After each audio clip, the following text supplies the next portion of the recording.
সঙ্গীত শিল্পী ও অভিনেতা তাহসান খানের সঙ্গে বিয়ের পর থেকেই আলোচনার কেন্দ্রবিন্দুতে রয়েছেন মেকআপ আর্টিস্ট ও ইনফ্লুয়েন্সার রেজা আহমেদ।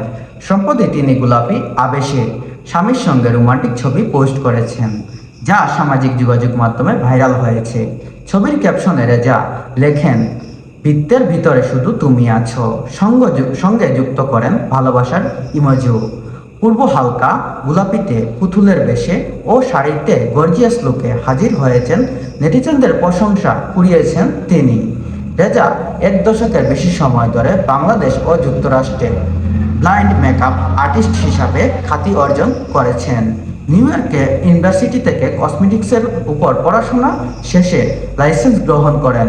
নিউ ইয়র্কের কুইজ প্রতিষ্ঠান করেন।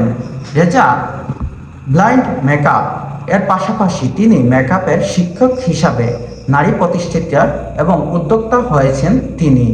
আপনাদের কাছে রেজা আহমেদের এই উদ্যোক্তা হওয়ার কারণে আপনাদের কেমন লাগেছে?